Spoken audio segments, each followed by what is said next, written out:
انہی صحابہ سے آگے کام لینا ہے اسلام کا. یہی تو چہیتے بندے ہیں اللہ کے. اب اگر ان کے دل ٹوٹ جائیں اور ان کی ہمتیں جو ہیں جواب دے جائیں تو اسلام کا کام آگے کیسے چلنا ہے؟ اس واسطے اب ہمت بندھائی جا رہی کہ اس میں بھی اللہ کی حکمت ہے. اب جو ہوا ہوا، آئندہ غلطی مت کرنا، لیکن یہ مصیبت کا آنا بھی اس میں ہماری مصلحت ہے، ہماری حکمت ہے کہ صاحب تاکہ تمہارے اندر جو کچھ یہ میل کچیل ہے یہ بھی نکل جائے اور تم جو ہے وہ یوں کہیے کہ ایک طرح کے پرفیکٹ ہو جاؤ اس کام کے واسطے کہ جس کام کی ذمہ داری تمہارے اوپر ڈالی گئی ہے.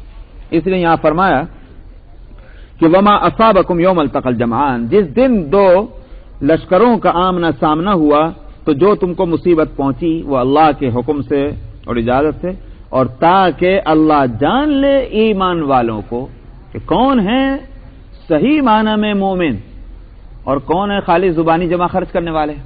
سمجھا؟ زبانی جمع خرچ کرنے والوں کی حالت یہ ہوا کرتی ہے کہ جب میٹھی میٹھی ہپ ہپ اور جب کڑوی ہو تو تھو تھو. سمجھا؟ یہ ہے زبانی جمع خرچ کرنے والے. تو زبانی جمع خرچ کرنے والے جو تھے جن کو منافقین کہا گیا، یہ پکرائے، ان کی حالت تو یہ تھی کہ جب مال غنیمت آتا تھا تو فوراً وہاں حاضر، یا رسول اللہ ہم تو آپ کی وجہ سے بہت بے چین ہو رہے تھے، بہت پریشان ہو رہے تھے، بڑی دعائیں مانگ رہے تھے، ایک دن بھی ہمارا چین کے ساتھ نہیں گزرا، آپ آ گئے، واقعی ہم تو پہلے سے کہہ رہے تھے کہ محمد جو ہے جیت کے آئیں گے، دیکھو آئے آگے. معلوم ہوا کہ اب ہم کو بھی ملنا چاہیے کچھ، تو ہم بیٹھ گئے. اور اگر کہیں نقصان پہنچ گیا تو کہا ہم تو اسی لیے نہیں گئے تھے، تو ہم کو تو پتا تھا کہ یہ ہوگا، یہ سنتے ہی نہیں ہماری بات کو. اگر سن لیتے، ہم سے مشورہ مانگ لیتے تو کہیں کوئی مصیبت دیکھنی پڑتی. تو معلوم ہوا کہ اب بالکل ہی تیور بدلے ہوئے ہیں. یہ تھی ان کی حالت جو زبانی جمع خرچ کرتے تھے. تو مومنین کی شان یہ نہیں تھی. وہ اگر خوشی کے ساتھی ہیں تو برائی اور غم کے اور دکھ کے بھی ساتھی ہیں. یہی یہ دراصل مومنین ہے اور مخلصین ہیں. چھانٹنا ہے ان کو. تو ایک میں نے گزشتہ جب تفسیر ہوئی میں نے اس وقت بھی کہا تھا کہ چھانٹنے کے واسطے دو ہی صورتیں ہیں. اللہ میاں ایک لسٹ پکڑا دیں کہ صاحب تمہارے جماعت کے اندر فلاں فلاں فلاں فلاں فلاں جو ہیں یہ تو ہیں پکرائسٹ، ان پہ تو بھروسہ مت کرنا، اور اتنے باقی جو ہیں سارے کے سارے مخلص مسلمان ہیں. اللہ میاں کو لسٹ بنا کے دینے میں کون سی مشکل تھی؟ اور لیکن دوسری صورت کیا ہے؟ دوسری صورت یہ ہے کہ منافق اپنے نفاق سے خود کھل کر سامنے آ جائیں اپنی حرکتوں سے. مومنین اپنے ایمان کی چمک اور دمک سے خود کھل کر سامنے آ جائیں کہ ہم مومن ہیں. یعنی حالات جو ہیں وہ کھول دیں دونوں کو. یہ دوسری صورت ہے. یہاں اللہ سبحانہ و تعالی نے معاشرے کے واسطے، کمیونٹی کے واسطے کہ ان کو معلوم ہو جائے کہ کون ہے منافق اور کون ہے مومن، پہلی صورت نہیں اختیار کی کہ لسٹ دے دیں. کیونکہ لسٹ دینے میں تو یہ ہوتا کہ بھائی وہ یوں کہتے ہیں ہم تو ہیں نہیں، ہم نہیں ہیں بالکل، یہ غلط ہمارا نام اس کے اندر ہے، تو پھر آخر کیا اس کا پروف ہوتا؟ بے شک اللہ کا علم ازلی ہے، لیکن عام لوگوں کو بتانے کے واسطے اس صورت کے بجائے یہ دوسری صورت اختیار کی کہ ایسے حالات اور واقعات ہوں کہ جس کی وجہ سے منافق کا نفاق کھلے اور مومن کا ایمان جو ہے وہ واضح ہو جائے. تو یہ بات ہونی چاہیے. چنانچہ ایسے واقعات برابر ہوتے رہے کہ کھل جاتا تھا کہ یہ منافق ہے یہ شخص.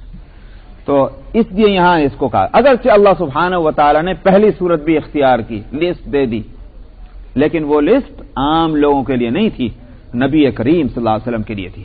اور یہ بات جو ہے علماء یہ کہتے ہیں کہ آپ کو تو منافقین کے بارے میں اللہ نے بتا ہی دیا تھا کہ فلاں فلاں منافق ہیں.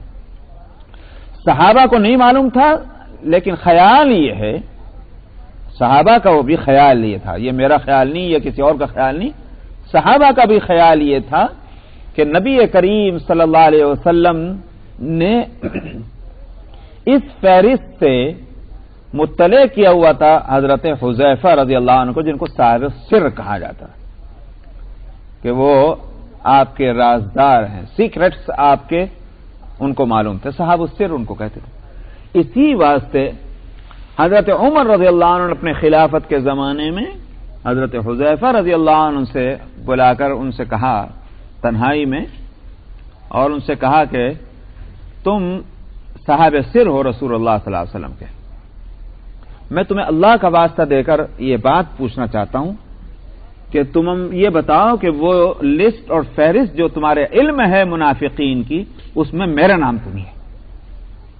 تو میں نے کہا کہ صحابہ کو اس بات کا احساس تھا کہ اللہ کے رسول کو بھی فہرست معلوم ہے، لسٹ معلوم ہے منافقین کی، اور حضرت حذیفہ صاحب صرف جو تھے ان کو بھی رسول اللہ صلی اللہ علیہ وسلم نے بتلائی ہوگی، لیکن عام مسلمانوں کو لسٹ نہیں دی گئی، بلکہ یہ کہ چھوڑ دیا گیا کہ حالات اور واقعات یہ خود ایک بہت بڑی کسوٹی ہیں کہ جس پر سونے کو، گولڈ کو رکھ کر کے اور پرکھا جاتا ہے کہ یہ گولڈ اصلی ہے کہ اصلی نہیں ہے، کتنا اس میں کھوٹ ملا ہوا ہے۔ تو حالات کی کسوٹی پر پرکھ کر خود دیکھ لو۔ تو یہاں مومنین جو ہیں وہ کھل گئے اور منافقین بھی کھل گئے۔ غزوہ احد میں منافقین نے جو بات کی وہ آگے آ رہی، اور مومنین کی کیا بات ہے وہ اس سے کھل رہی ہے کہ مومنین نے ساتھ نہیں چھوڑا، مومنین نے تان نہیں دیے، بلکہ اپنی غلطی کا احساس کیا کہ ہم سے بے شک غلطی ہوئی ہے۔ وہ دوسروں کی غلطیاں نہیں نکال رہے تھے، منافقین دوسروں کی غلطیاں نکال رہے ہیں، اس کو یہاں بتا رہے ہیں۔ فرمایا کہ تاکہ ایمان والوں کو جان لے، وَلِيَعْلَمَ الَّذِينَ نَافَقُوا، اور جان لے کہ جنہوں نے نفاق کیا۔ اور ان منافقین کی حالت یہ تھی کہ جب ان سے کہا گیا کہ آؤ اللہ کے راستے میں قتال کرو، اب ادفعوا، اگر تم قتال بھی نہیں کرتے تو ڈیفنس تو کرو، مدافعت کرو۔ قالوا لو نعلم قتالا لاتبعناکم، تو وہ انہوں نے یوں کہا کہ اگر ہم جانتے کہ کوئی جنگ ہے، یعنی قاعدے اور ضابطے کی جنگ ہو رہی ہے، تو ہم ضرور تمہارے ساتھ چلتے، مگر یہ بے قاعدہ لڑائی ہے، تو اس واسطے ہم پیچھے رہ گئے۔ تو قاعدے کے اندر کام ہو تو ہم بے شک ساتھی ہیں۔ یہ نہیں سوچا کہ رسول اللہ صلی اللہ علیہ وسلم بھی تو جا رہے ہیں، اور یہی فرق تھا۔ مومنین میں بھی بنو سلمہ کے کچھ لوگ صحابہ میں جو مخلص تھے، ان کے دماغ میں بھی یہ بات آئی منافقین کے کہنے سے کہ بے شک یہ جنگ جو ہے قاعدے کی نہیں ہو رہی، ہم کو مدینے میں رہ کر ڈیفنس کرنا چاہیے، میدان میں جا کر نہیں لڑنا چاہیے۔ اس حالات یہ بتا رہے ہیں، ان کے دل میں بھی بات آئی ہے۔ بس فرق یہ تھا کہ منافق تو واپس چلے آئے، لیکن انہوں نے یہ سوچا کچھ بھی ہو رسول اللہ صلی اللہ علیہ وسلم تشریف لے جا رہے ہیں تو ہم کو جانا ہے۔ اللہ نے ان کی مدد فرمائی، اس کو بھی آیت میں کھولا گیا کہ تمہارے دل میں وسوسہ آیا تھا، اللہ نے تمہاری مدد کی اور تم کو بھٹکنے نہیں دیا۔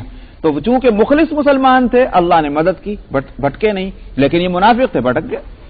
تو قالوا لو نعلم، کہنے لگے کہ اگر ہم جانتے کہ یہ جنگ ہے قاعدے کی تو ہم ضرور تمہارے ساتھ ہوتے، تمہاری پیروی کرتے۔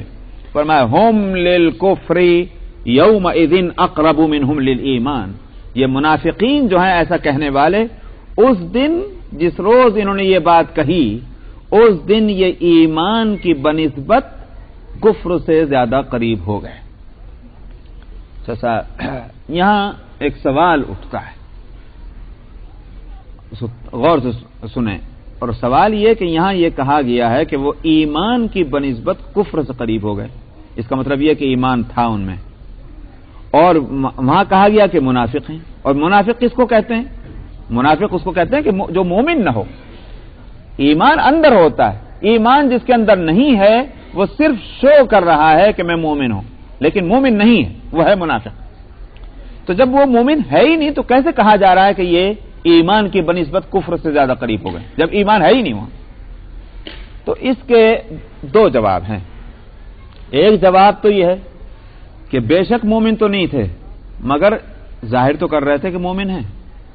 آج اب ظاہری طور پر بھی بات سامنے آ گئی کہ مومنوں والی بات کر ہی نہیں رہے تو کافروں والی بات کر رہے ہیں، تو بظاہر جو ہے جو حالت ایمان کی تھی وہ بھی باقی نہ رہی۔ ایک جواب تو یہ ہے۔ دوسرا جواب یہ ہے کہ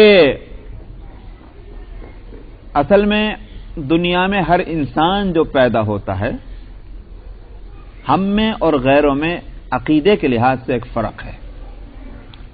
دوسرے لوگ یعنی دوسرے مذہب والے، خاص طور پر جن میں کرسچن، نصرانی، ان کا عقیدہ یہ ہے کہ ہر انسان گنہگار پیدا ہوا ہے۔ آئی بات سمجھ میں نہیں؟ ہر انسان گناہ کے اوپر پیدا ہوا ہے، اور اسی واسطے ان کا عقیدہ یہ ہے کہ عیسیٰ علیہ السلام جو ہیں اللہ کے بیٹے بن کے آئے، اور وہ جو ہیں وہ کراس پر اس کو جو ہے ان کو کراس پر چڑھا دیا گیا، جان دے دی، کیوں؟ یہ کفارہ بن گئے سارے انسانوں کے گناہوں کا، جس گناہ پر ہر انسان پیدا ہوا۔ اور سب نے نعرے لگا دیے کہ بات خوب بات کہی ہے، حالانکہ اس میں اس قدر نامعقول بات ہے وہ، ایک تو یہ کہ جس کو کہا کہتے ہیں کہ مارو گھٹنا سر لنگڑا، برائیاں کریں جو ہیں وہ سارے انسان اور بھگتے اللہ میاں کا بیٹا. میں اگر ان کے عقیدے کے لحاظ سے میں کہہ رہا ہوں کہ اگر تم اللہ کا بیٹا ہی کہتے ہو تو اللہ کا بیٹا بھگتے کہ اللہ بھگتے برابر ہی ہے میاں. جب اللہ میاں نے بھیجا اپنے بیٹے کو کہ جا کے بھگت رہے تو اللہ میاں نے بھگتا. تو انسان گناہ کرے بھگتے اللہ میاں، یہ تو عجیب تماشا ہے. دوسری بات یہ ہے اس پر اس صورت میں الزام آتا ہے اللہ پر، کہ اللہ پر الزام یہ کہ پیدا تو کیا گنہگار اور مطالبہ یہ ہے کہ گناہ چھوڑ. یہ تو ایسا ہو گیا کہ جیسے کسی آدمی کو گورا پیدا کیجئے اور کہیے کالا بن، اور کسی کو کالا پیدا کیجئے اور کہہ دے کو گورا بن جا. یہ کیسے ہو سکتا ہے؟ اللہ نے جب گناہ پر پیدا کیا ہے تو گناہ ہی گار رہے گا وہ، لہٰذا اس کی کوئی غلطی نہیں اگر وہ گناہ کر رہا ہے. اور جب اس کی کوئی غلطی نہیں تو نہ اس کی پکڑ ہونی چاہیے، نہ جنت ہونی چاہیے، نہ جہنم ہونی چاہیے، نہ سزا ہونی چاہیے، نہ جزا ہونی چاہیے. یہ سارا کھیل جو ہے سب غلط ہے. تو میں نے کہا کہ وہ نعرے تو لگا دیے، لیکن یہ کہ اس عقیدے کے نامعقولیت جو ہے وہ تو ایسی ہی کہ اس کو بچہ بھی سمجھ جائے.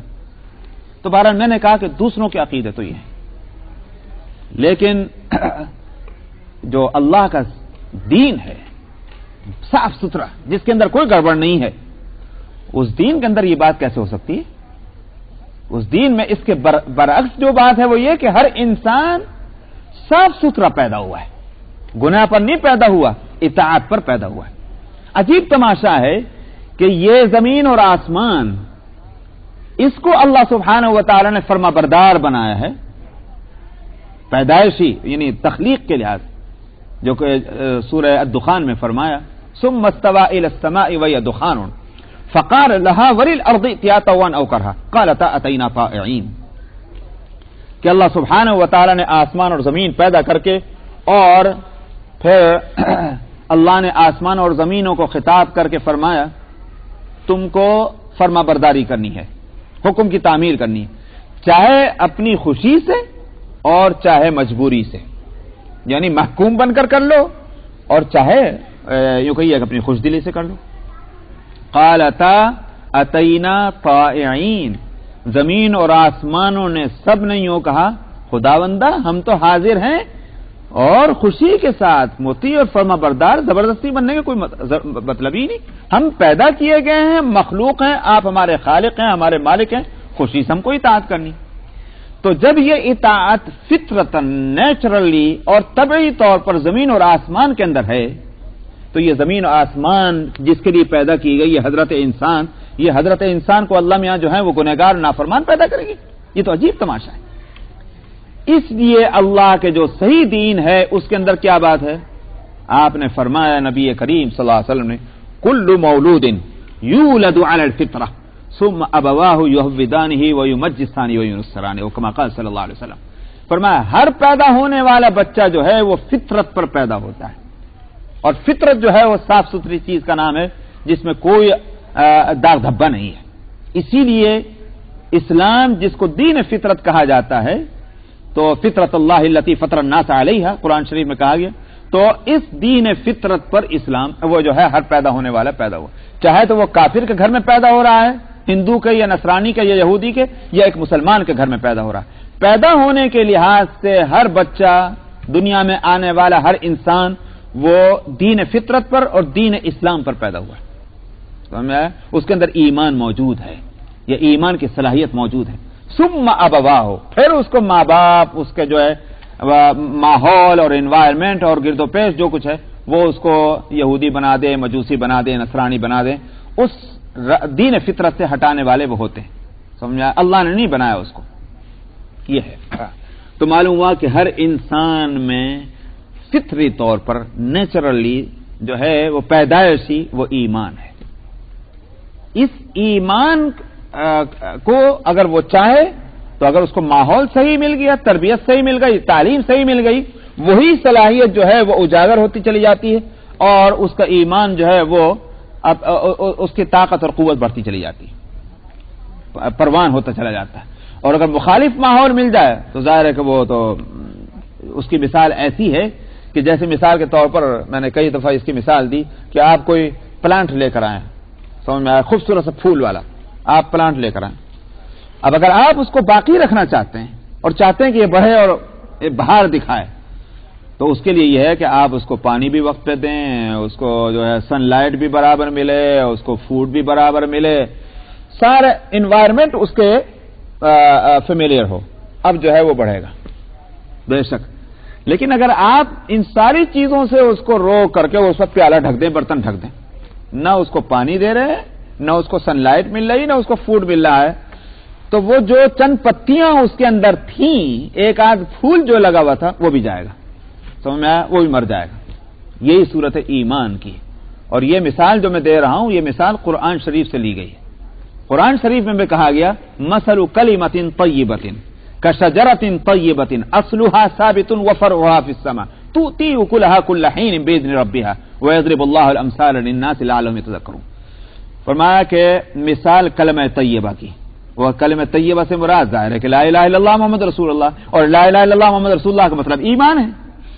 تو مثال کلمہ طیبہ کی کیا ہے؟ فرمایا کہ ایک درخت، جیسے کہ ایک درخت ہوتا ہے جس کی جڑیں زمین کے اندر پیوست ہیں اور جس کی شاخیں آسمان کو چھو رہی یعنی بلند ہے، اور وہ ہر موسم میں پھل دیتا ہے، توتی اکلا کل حین باذن ربها، اللہ کے حکم سے۔ 12 ماسی ہمارے یہاں کے زبان میں کہہ دیتے ہیں، بعض درخت ہوتے ہیں 12 ماسی، 12 مہینے پھل دیتے رہتے ہیں، تو ہر وقت پھل دیتا ہے یہ درخت۔ یہ ہے ایمان کی مثال۔ آگے ومثل کلمۃ خبیثۃ، یہاں طیبہ ہے کلمہ طیبہ، اس کے مقابلے میں کلمہ خبیثہ ہے۔ اگر کلمہ طیبہ کلمہ اسلام ہے تو کلمہ خبیثہ کلمہ کفر ہوگا۔ تو ومثل کلمۃ خبیثۃ کشجرۃ خبیثۃ اجتثت من فوق الارض ما لها من قرار۔ فرمایا کہ اس کلمہ خبیثہ کی، کلمہ کفر کی مثال کیسی ہے؟ جیسے کہیں گاربیج پڑا ہوا ہو، کوڑا کچرا کرکٹ پڑا ہوا ہو، سمجھ میں آیا، وہاں مٹی تو ہے نہیں، کچھ مٹی کے کچھ ذرات ہیں، وہاں کیا ہوتا ہے، کوئی بیج پڑا، سیڈ پڑا، کچھ اس میں سے نکل آیا، کوئی پودا سمجھ میں آیا خود سے نکل آیا۔ ظاہر ہے کہ چونکہ وہاں زمین نہیں ہے تو اس کی جو ہے جڑیں زمین کے اندر نہیں پہنچ رہی، وہ پورے کٹ کے اوپر ٹھہری ہوئی ہے، سمجھ میں آیا۔ نتیجہ اس کا کیا ہوتا ہے، ایک ہوا کا جھونکا آیا، وہ اڑا کے لے گیا، نہ وہ کوڑا کرکٹ رہا، نہ وہ پودا رہا، سمجھ میں آیا۔ تو یہی حالت ہوگی اس کلمہ کفر کی کہ یہاں تو بڑے بنے پھر رہے ہیں کہ ہم ویسے، لیکن جب قیامت کا جھونکا آئے گا، یہ ساری جو کچھ دیکھنے کی اچھائیاں یہ بھی سب ختم، اور وہ حقیقت سامنے آ جائے گی کھل کر۔ تو میں نے کہا کہ یہ مثال قرآن سے لی گئی تھی۔ تو اس طرح سے اللہ سبحانہ و تعالی نے ہر پیدا ہونے والے انسان کے اندر، اس کی فطرت میں، اس کے نیچر میں ایمان رکھا ہے، یہاں جب تک کہ وہ خود اس کو وہ نہ کر ڈالے، خراب نہ کر ڈالے۔ اسی والی سورہ الشمس میں فرمایا وَنَفْسٍ وَمَا سَوَّاهَا فَأَلْهَمَهَا فُجُورَهَا وَتَقْوَاهَا قَدْ أَفْلَحَ مَنْ زَكَّاهَا وَقَدْ خَابَ مَنْ دَسَّاهَا۔ فرمایا کہ ہم نے ہر جان میں الہام کر دیا ہے، ودیعت کر دی ہے، اس کے فطرت میں، اس کی طبیعت میں رکھ دیے کیا ہے، فسق اور فجور، فجورا و تقواہا، کہ نافرمانی کی صلاحیت بھی اور تقوی کی صلاحیت بھی۔ اب قد افلح من زکاہا، جس نے اس تقوی کو جو ہے صاف ستھرا کیا، پروان چڑھانے کی کوشش کی، وہ کامیاب ہو گیا۔ جس نے اس کو رون ڈالا، کچل ڈالا، فرمایا کہ وہ تباہ برباد ہوگا۔ تو بہرحال یہ مثالیں قرآن شریف کے اندر موجود ہیں۔ یہاں مراد کیا ہے؟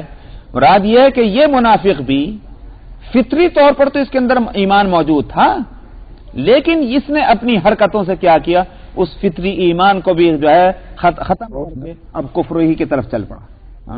تو تھا بھی کافر، مگر کچھ نہ کچھ ایمان جو قدرت فطری تھا کہ اگر اس کو کام میں لاتے ہوئے نبی کریم صلی اللہ علیہ وسلم کی باتوں پر یقین کرتا اور مانتا اور اتباع کرتا اور فالو کرتا، کم سے کم وہ ٹھیک ہوتا، وہ کچھ پروان چڑھتا، لیکن اب اس نے اس کو بھی کچل ڈالا ہے۔ یہ ہے مراد۔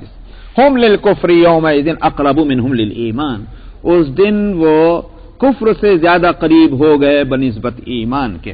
یقولون بافواہہم ما لیس فی قلوبہم، یہ منہوں سے وہ بات کہتے ہیں جو ان کے دلوں میں نہیں ہے۔ واللہ اعلم بما یکتمون، اللہ کو تو خوب پتا ہے کس چیز کو یہ اپنے اندر چھپائے ہوئے ہیں۔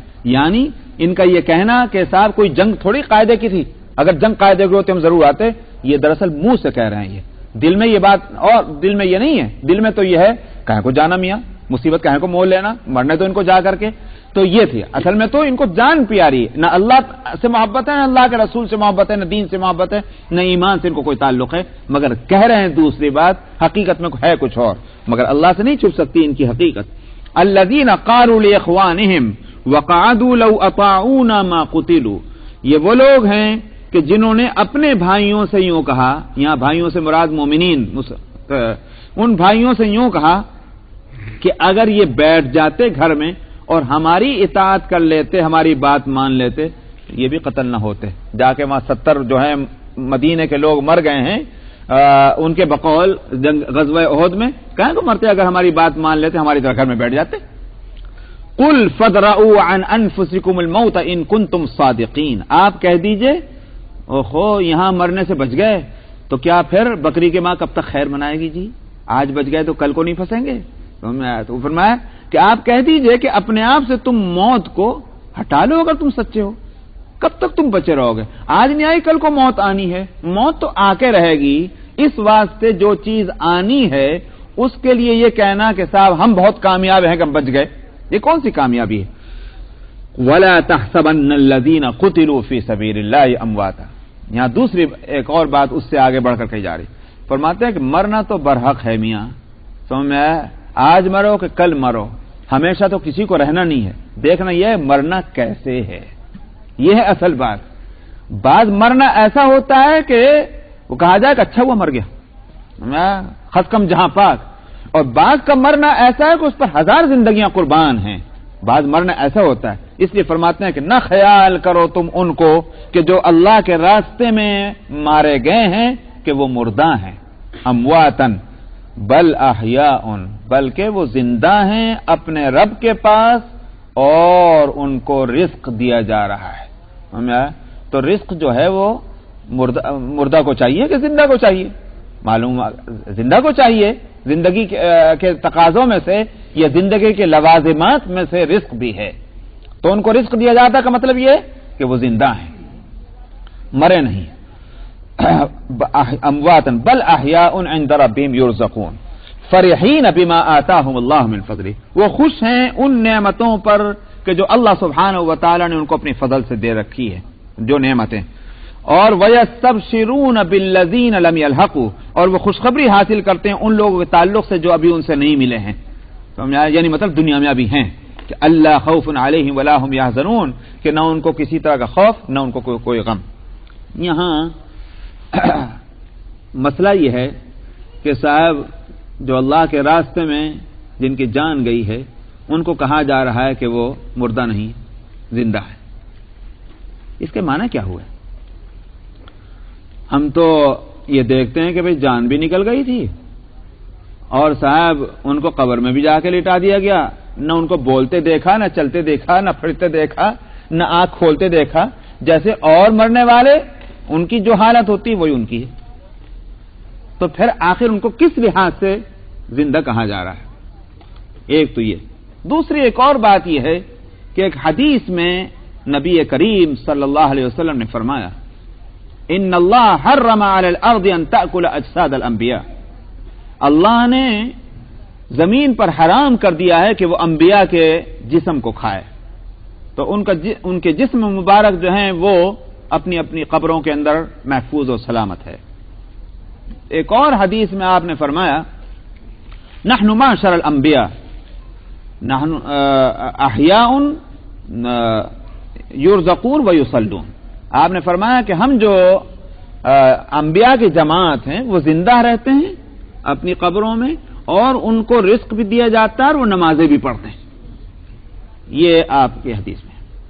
اب یہ ان حدیثوں کو اور اس آیت کو سامنے رکھا جائے، اصل میں اور تیسری ایک اور بات بھی، اور وہ یہ کہ سوال یہ پیدا ہوتا ہے کہ جو نہ شہداء ہیں اور نہ انبیاء ہیں تو پھر ان کی کیا، ان کے مردہ ہونے کے معنی یہ ہے کہ ان میں زندگی ختم، بس وہ ختم ہو گئے اور معدوم ہو گئے، جبکہ کہا جاتا ہے کہ موت جو ہے وہ عدم کا نام نہیں ہے، یعنی موت آ کر کے کسی چیز کو معدوم نہیں کر دیتی، نیست نہیں کر دیتی، بلکہ موت نام ہے ایک جاندار چیز کو ایک دار سے دوسرے دار میں منتقل کرنا، ایک عالم سے دوسرے عالم میں منتقل کرنے والی چیز ہے، اس کو موت کہتے ہیں، کہ اس عالم دنیا سے وہ منتقل کر کے عالم برزخ میں لے جاتی، یہ ہے موت، اس سے زیادہ اور کوئی حقیقت اس کی نہیں۔